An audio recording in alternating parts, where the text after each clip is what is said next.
मैं अगर कहूंगा मैं पिता हूं तो स्मृतियां आदेश देंगी, समाज आदेश देगा कि अच्छा तो तुम पिता के कर्तव्य का पालन करो। तो जब तक व्यक्ति के जीवन में मैं बना हुआ है तब तक उसको कर्म से मुक्ति नहीं मिल सकती। कर्म से मुक्ति तब मिलती है कि जब मैं नहीं रह गया। वो बड़ी मीठी बात आती है। भगवान श्री राघवेंद्र के आगमन का समाचार सुतीक्ष्ण जी ने सुना और सुनने चले तो उत्साह पूर्वक भगवान का स्वागत करने के लिए दौड़ पड़े। पर अचानक दौड़ते दौड़ते बीच मार्ग में बैठ गए और फिर भगवान का स्वागत करने के लिए कौन कहे। कब भगवान स्वयं आकर के जगाने लगे तो कहां तो स्वागत करने जा रहे थे, कहां जगाने पर भी उठ ही नहीं रहे। ये दो प्रकार का व्यवहार क्यों हुआ सुतीक्ष्ण जी के द्वारा? वहां गोस्वामी जी ने कहा कि चले तो बड़े बड़े उत्साह से, लेकिन अचानक क्या हुआ? उन्होंने कहा कि भाई दिश और विदिश पंथ नहीं सूझा, मार्ग दिखाई देना बंद हो गया। मार्ग दिखाई देगा तभी व्यक्ति चलेगा, लेकिन उसके साथ साथ वो शब्द बड़े महत्व का जोड़ दिया गया, क्या कि सुतीक्ष्ण जी क्यों नहीं गए? कि जब तक सुतीक्ष्ण जी को यह भान था कि मैं सुतीक्ष्ण हूं, भगवान की प्राप्ति मेरा कर्तव्य है और भगवान के पास पहुंचने का ये मार्ग है, जब तक इतना भान और इतना ज्ञान बना हुआ था तब तक उन्होंने वही किया जो उन्हें करना चाहिए था। कि सही दिशा में भगवान को पाने के लिए दौड़ पड़े। पर ये अब बंद क्यों हो गया? कभी मार्ग दिखाई देना बंद हो गया। पर उसके साथ गोस्वामी जी ने एक बात बहुत बढ़िया जोड़ दी कि भाई मार्ग दिखाई देने के साथ साथ दिश और विदिश पंथ नहीं सूझा और को मैं, एक क्रमशः तीनों बातें भूल गए। पहले मार्ग भूल गए, फिर मैं भूल गए और फिर मैं किसके पास जा रहा था उसको भूल गए। और उसका अभिप्राय क्या कि किसके पास जा रहे हैं इसको भूल गए, इसका अर्थ है भगवान को भूल गए। तो पढ़ करके बड़ा विचित्र लगता है, भगवान को भूले। भगवान को भूलना भी कोई उच्च कोट की स्थिति है क्या? बोले भाई पहले अपने को भूल जाइए तो फिर भगवान की याद करने की समस्या कहां रह जाएगी? जब तक मैं बना हुआ है तब तक आपको भगवान की याद करनी, पर जब आपको अपने मैं होने का भान ही नहीं है तो फिर आपका कर्तव्य, आपकी स्मृति का भार जो है का आपके स्मृति का, इसका अभिप्राय यह है कि बस तीनों भूल गए। पहले मार्ग भूला, फिर मैं भूला और मैं भूला के पश्चात फिर भगवान भूले। लेकिन बहुत बढ़िया लाभ इसका हुआ क्या? और इसका अभिप्राय है कि जब तक मैं शेष है, चाहे सात्विक मैं क्यों न हो, तब तक कुछ न कुछ करना शेष है, कुछ न कुछ करना बाकी। लेकिन जब मैं शेष नहीं रह गया, जब काकभूषण सुतीक्ष्ण जी को यही पता नहीं है कि मैं कौन हूं, तो मैं कहां जा रहा था ये भी भूल गए। परिणाम क्या हुआ? मुनि मग माज अचल होई बैसे। पर इसका लाभ कितना बढ़िया हुआ। बोले जब मैं मिट गया और भगवान को भूल गए तो भगवान को क्रोध नहीं आ गया कि ये तो मेरा स्वागत करने आते आते मार्ग में बैठ गया और नहीं आ रहा। भगवान सोचने लगे कि जब ये इतने भूल गए तो चलो अब इनके याद करने का भार मैं लिए लेता हूं, अब मैं इनकी याद करूंगा। सो भगवान आज उनके पास चल करके आते हैं। बोले अब तक तुम चले, साधना तुमने की, जब तक मैं है तब तक साधना है, और जब तुम्हारा मैं मिट गया तो जो साधन करना होगा वो साधन भी तुम्हारे बदले में मैं करूंगा। वही दादू दयाल वाली बात किसी ने पूछ दिया, आप माला पर जब करते हैं कि अंगुली पर की मन में आपके हाथ में माला वाला तो नहीं दिखाई देती? उन्होंने कहा कि आजकल तो मैं छुट्टी पा गया हूं। छुट्टी कैसे मिल गई? बोले उन्होंने कहा माला जपऊ न कर जपऊ, जिह्वा जपऊ न राम, सुमिरन मेरा हरि करे मैं पावा विश्राम। तो सुमिरन मेरा हरि करे बात तो हम लोगों को भी बड़ी पसंद आवेगी, लेकिन पसंद न कीजिएगा, आप जरूर सुमिरन कीजिएगा। इस चक्कर में न पड़िएगा कि सुमिरन मेरा हरि करे। ये बात तो उस समय आवेगी जब सचमुच हम और आप संसार को भूल जाए, अपने को भूल जाए। पहले संसार भूले, क्रम होना चाहिए, संसार भूले, मैं भूले, और संसार और मैं भूलने के पश्चात यदि भगवान भूल जाए तो कोई चिंता की बात नहीं। जब हई बचे हुआ नहीं है, को मैं चले हूं कहां नहीं बूझा, तो ये विस्मृति स्वाभाविक। मैं ही की जो समाप्ति है, यही कृतकृत्यता, कि श्री भरत जी का चित्रकूट के संदर्भ में है। श्री भरत जी तो बड़े मर्यादा शिष्टाचार के स्वरूप हैं, उनकी विनम्रता की तो कोई सीमा नहीं। लेकिन चित्रकूट में भगवान श्री राघवेंद्र श्री भरत को उठा करके हृदय से लगाए हुए हैं। श्री भरत को भगवान राम को यह सूचना देनी चाहिए कि कौशल्या अम्बा आई हुई है, सुमित्रा अम्बा आई हुई है, और सबसे पहले कहना चाहिए कि गुरु वशिष्ठ आए हुए। पर वो तो भगवान श्री राघवेंद्र के हृदय से लगे हुए बस आनंद में डूब गए। तो श्री भरत जी ने कर्तव्य की अवहेलना की कि नहीं? गोस्वामी जी ने उत्तर दिया, भरत जी को अगर ये भान हो कि मैं भरत हूं और मैं राम से मिल रहा हूं, तब न कुछ कहें। जब भरत को अपने मैं की विस्मृति हो गई, और इसी को गोस्वामी जी कहते हैं परम प्रेम पूरन दो भाई, मन बुद्धि चित्त, और सबसे अंत में अहिमित बिसराई, मैं भूल गया। और इसका अभिप्राय है कि विस्मृति ऐसी हो जाए कि विस्मृति होते होते मैं पूरी तरह समाप्त हो जाए, यही कृतकृत्यता का लक्षण है। तो जनक की कृतकृत्यता यही है कि जब तक मैं बना रहेगा तब तक कृतकृत्यता नहीं होगी, मैं मिटेगा तो अब इसका अभिप्राय है कि अब हमें कुछ नहीं करना है, अब जो कुछ करने का भार है वो भगवान ने ले लिया। अब करेंगे तो कौन करेंगे? अब भगवान करेंगे। कंस जो है का जो अज्ञानी जीव है, अभिमानी जीव है, वो तो सब कुछ अपने को ही करने वाला मानने वाला है। मैंने ये किया, मैंने ये किया, और उसको जीवन में अगर चिंता भी रहती है तो एक ही चिंता रहती है, कंस की तरह। केवल कंस की दशा तो कंस की दशा नहीं है। हम लोग तो कंस की बात पढ़ करके सोचते हैं कंस बड़ा मूर्ख था, लेकिन शायद दर्पण सामने नहीं होता है इसीलिए ऐसा कहने का साहस करते हैं। दर्पण में अगर देखने लगे तो लगने लगेगा कि कहीं हम ही तो कंस नहीं है। और इसका अभिप्राय ये है, कंस नहीं है कि इसका तात्पर्य ये है कि सीधी सी बात ये है कि हमको ये, अगर हमारे अभिमान पर चोट लग जाए तो हमें अच्छा लगता है कि बुरा लगता है। एक कसौटी है, अगर कोई हमारा अभिमान किसी कारण से न रह पावे तो अभिमान न रह पाने पर हमें अच्छा लगता है कि बुरा लगता है। तो इसका तो उत्तर यह है कि जीवन में यहाँ तो चिंता ही दिन रात इसी बात की है कि हमारे अहम पर चोट नहीं लगनी चाहिए, हमारे मैं को महत्व मिलना चाहिए, मेरे मैं को सम्मान मिलना चाहिए। यही व्यग्रता तो दिखाई दे रही। लक्ष्मण जी और भगवान राम का कार्य क्या है? उन्होंने कहा बहु धनु ही तोरी ले रिखाई। लक्ष्मण जी हैं जीवों के आचार्य और भगवान राम है साक्षात ईश्वर। तो ये जो ईश्वर और आचार्य, ईश्वर और गुरु, इन दोनों का कार्य क्या है?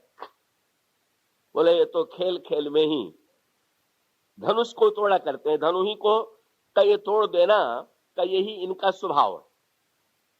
इसका अभिप्राय यह है कि निरंतर गुरु जो होगा का वो यही चाहेगा कि शिष्य का अभिमान नष्ट हो जाए, और भगवान का भी यही स्वभाव है। सुनहु राम कर सहज स्वभाव, जन अभिमान न राखें काऊ, संस्कृति मूल सूल प्रदनाना, सकल शोक दायक अभिमाना, ताते करहि कृपा निधि दूरी, सेवक पर ममता अति भूरी, जिमि शिशु तन व्रण होई गोसाई, मातु चिराव कठिन कीनाई, यद्यपि प्रथम दुख पावई, रोवई बाल अधीर, व्याधि ना सहित जननी गरई न सोच सुपीर। इसमें दृष्टांत अभिमान के लिए बड़ा सुंदर दिया गया। और दृष्टांत क्या दिया गया कि शरीर में जब फोड़ा हो गया तो जो अंग फूला हुआ है वो शरीर का ही अंग है कि बाहर का?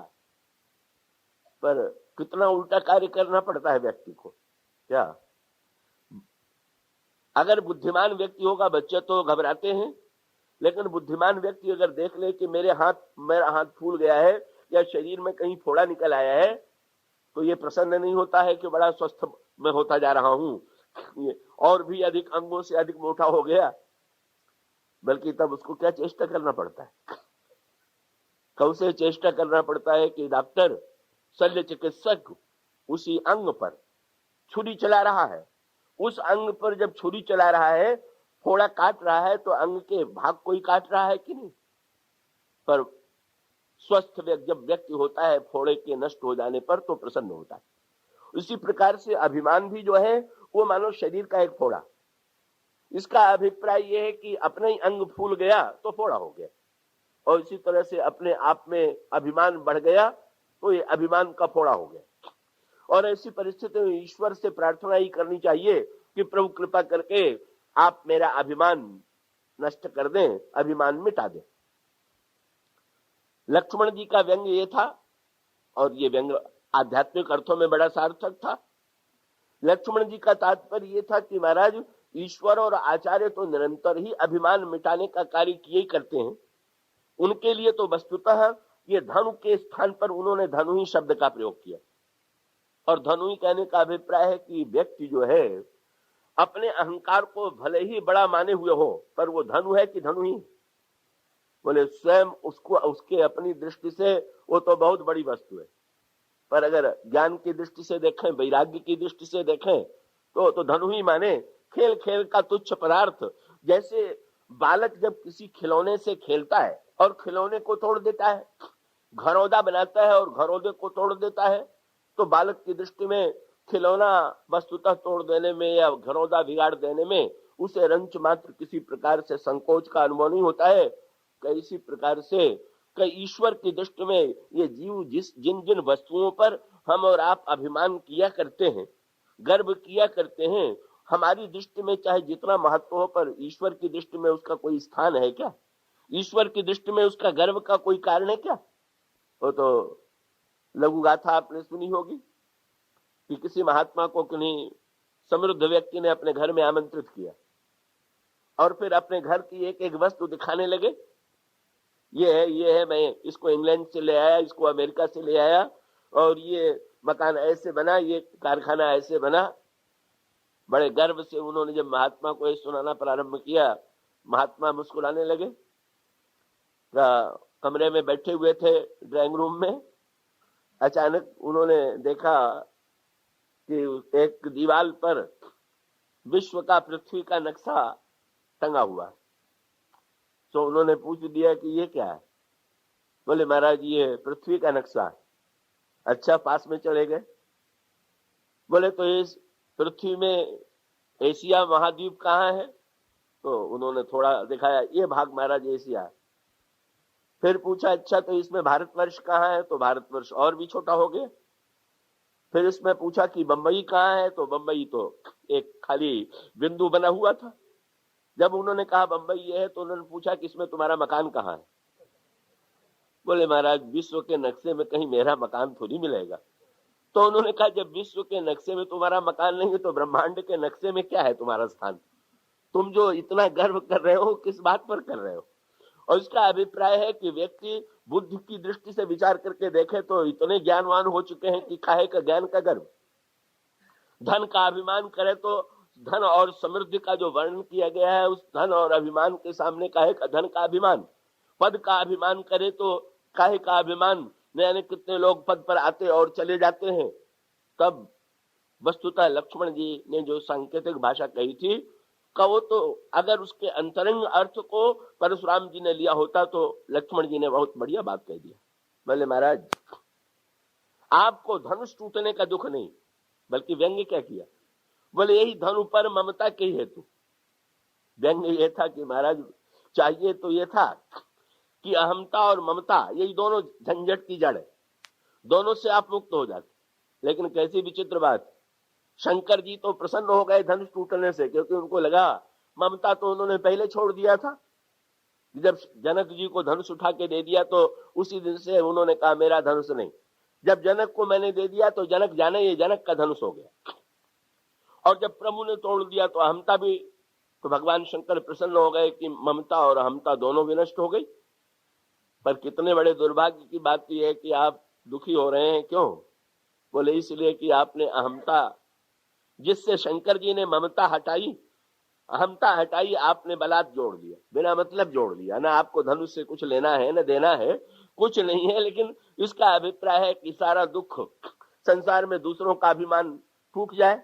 हम लोगों को तो दुख थोड़ी होता है, पर जहां अपना जुड़ गई बात, हमारी बात नहीं जानी चाहिए, हमारी नाक नहीं कटनी चाहिए। माने औरों की कटे या औरों की जाए तो कोई चिंता नहीं है, केवल मूल्यवान नाक है तो केवल हमारी है।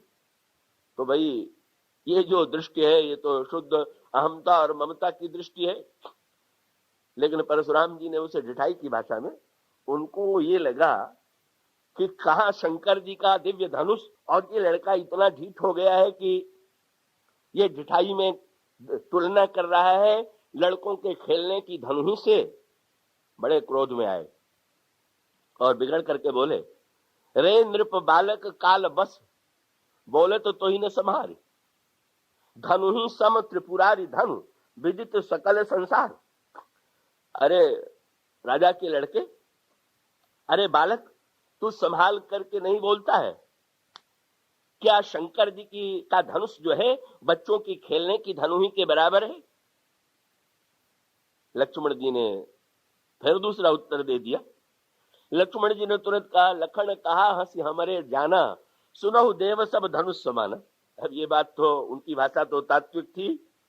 सब धनुष समाना का इसका अभिप्राय ये है, ये लक्ष्मण जी का नाम क्या है? अनंत। लक्ष्मण जी का एक नाम जो है, कई नामों में से एक नाम अनंत है। और इसका अभिप्राय यह है कि अगर अंक गणित में भाग किया जाए कि 10 जो है वो 100 का कितना बड़ा भाग है और 50 कितना है, तो व्यक्ति कहेगा कि 10 जो है वो 100 का 10वां भाग है और 50 आधा भाग है। लेकिन 100 में गणित किया जाए तब तो ये विभाजन होगा। पर अगर ये कहा जाए कि अनंत में 100 और 1000 का भाग दीजिए, तो भाई अनंत में जब आप भाग देंगे तो क्या निकलेगा? क्या वहां आधा और पौने और कुछ निकलेगा क्या? वो विचित्र बात यह है कि अनंत का गणित तो यही है कि अनंत में गणित कीजिएगा तो अनंत की दृष्टि में का न 10 का मूल्य है न 100 का मूल्य है का। इसका अभिप्राय यह है कि अनंत आकाश, किसी दृष्टांत दिया गया आकाश का, इसका अभिप्राय है पृथ्वी में कितनी दूरी है, इसको नाप लीजिए। लेकिन इस अनंत आकाश की दृष्टि से अगर विचार करने लगिए तो ऐसी परिस्थिति में अगर ये अनंत है, वैसे इसे भी पूरी तरह अनंत नहीं मानते हैं, पर अगर अनंत मान लें तो इसका अभिप्राय यह है कि अनंत का सचमुच अनंत की दृष्टि में कोई छोटा बड़ा कभी हो नहीं सकता। उनका अभिप्राय क्या था कि महाराज आपको और मुझ में अंतर दिखाई दे रहा, आपको लग रहा है कि शंकर जी का धनुष बहुत बड़ा और ये धनुही, बच्चों की धनुही बहुत छोटी, क्योंकि आपको लगता है कि सारे एक ब्रह्मांड में बच्चे तो करोड़ों होंगे और शंकर केवल एक है। तो आपको तो लग रहा है कि कहा एक शंकर और कहा करोड़ों अरबों बालक, उनकी धनुही, आप कहते हैं वो धनुही और धनुक। और मानो लक्ष्मण जी का संकेत ये था कि लक्ष्मण जी अनंत तो है ही, साथ साथ ये धारण किसको करते हैं? भगवान को अपने हृदय में धारण करते हैं, भगवान इन्हीं में विश्राम करते हैं। और भगवान कौन है? बोले रोम रोम प्रति लागे कोटि कोटि ब्रह्मांड। जिस ईश्वर के एक एक शरीर में करोड़ करोड़ ब्रह्मांड है। और इसका अर्थ क्या हुआ कि ईश्वर के शरीर में अगर एक एक करोड़ ब्रह्मांड होगा तो एक एक करोड़ शंकर रोम रोम में लटक रहे हैं कि नहीं? बोले जो करोड़ करोड़ शंकर जिसके रोम रोम में निवास करते हैं, उस ईश्वर को जो धारण करने वाला है, क्या उसको बच्चों में और शंकर जी में कोई अंतर लगेगा? अगर आप इस गणित की दृष्टि से विचार करके देखिए तो आपको लगेगा कि कोई ऐसी बात नहीं है। आप सुनो, लखन कहा हंसी हमारे जाना, सुनहु देव सब धनुष समान। उन्होंने तात्विक उत्तर दिया, पर परशुराम जी बार बार उसका बहुत बाद में चल करके उसके भिन्न अर्थ पर उनका ध्यान गया। प्रारंभ में तो यही समझते रहे बालक बड़ा ढीठ है, हमें नीचा दिखाना चाहता है, हमारा अपमान करना चाहता है, का बालक छोटे मुंह बड़ी बात कर रहा है, इसलिए उन्होंने कहा। पर आगे चल करके भगवान राम भी तो वही बात सुन रहे हैं, तो भगवान श्री राम वो भी तो राम है, का उनको उनकी बात सुन करके बुरा लगा कि नहीं? उन्होंने परशुराम जी से बड़ी मीठी बात कही। उन्होंने कहा महाराज दो दृष्टि से आप देखिए, या तो आप इनको बालक मत मानिए, अगर आप बालक मानते हैं तो दोनों दृष्टियों से। अगर बालक को आप अल्पज्ञ के अर्थ में लें तो अल्पज्ञ व्यक्ति अगर कोई बात गलत कहे तो हम जानते हैं कि ये तो अल्पज्ञ है, गलत कहेगा ही। और दूसरी बात भगवान राम ने बड़ी मीठी कही कि आप इसको अगर सचमुच बालक की दृष्टि से देख रहे हैं तो ऐसी परिस्थिति में आप उस रूप में सुनिए जैसे बालक की भाषा को माता पिता सुनते हैं।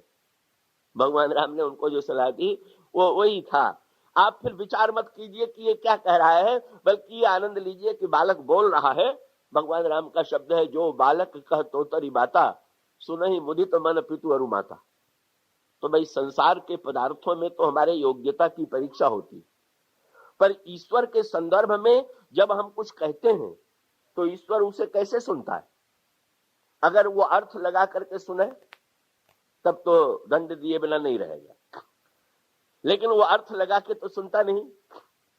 वो तो ये सोच करके कई इस दृष्टि से सुनता है। यहीं पर जो छंद नित्य पढ़ा जाता है उसमें वाक्य यही है, काकभूषण जी का, कि यही भांति निज निज मत विलास, मुनीस हरि बखाने। ईश्वर के विषय में जितनी बात कही जाती है वो सत्य कोई नहीं है, वो सब का सब बुद्धि का विलास। पर बुद्धि का विलास होने पर भी कि जैसे समुद्र में, नदी में जो लहरें उठती हैं, वो समुद्र में कोई नई वस्तु या नई वस्तु नहीं है, केवल जल ही जल है। लेकिन जैसे लहरों के उतार चढ़ाव को देख करके देखने वाले को आनंद आता है, इसी प्रकार से भगवान किस भाव से सुनते हैं? बोले यही भांति निज निज मति विलास, मुनीस हरि बखानहि, और प्रभु भाव गाहक राम। जैसे बालक की बात सुन करके कभी कभी बच्चे छोटे छोटे बर्तन बाजार से खरीद करके ले आते हैं खिलौने के, और फिर बर्तन बनाने का नाटक, बर्तन में भोजन बनाने का नाटक करते हैं। पूछिए बच्चे से या बच्ची से कि क्या कर रही हो? बच्ची कहेगी मैं हलवा बना रही हूँ। न आग जल रही है, न लकड़ी है, और न कोई पदार्थ है, न घी है, न सूजी है, कुछ नहीं है, पर वो कह रही कि मैं हलवा बना रही हूँ। और इतने नहीं, अगर पूछिए बन गया तो थोड़ी देर में कहेगी बन गया। और उससे भी बढ़ करके अधिक आनंद तब आवेगा कि जब वो आपके हाथ में खाली तस्तरी पकड़ा के कहेगी कि आप भी हलवा खा लीजिए। अब उस समय आपकी वृत्ति क्या होगी? क्या आप अगर कहना चाहें सत्य की कसौटी पर कस करके तो यही कहें कि तो बड़ी झूठी लड़की है, न लकड़ी, न आग, न हलवे का कोई पदार्थ, कहीं हलवा के कण नहीं दिखाई दे रहा है।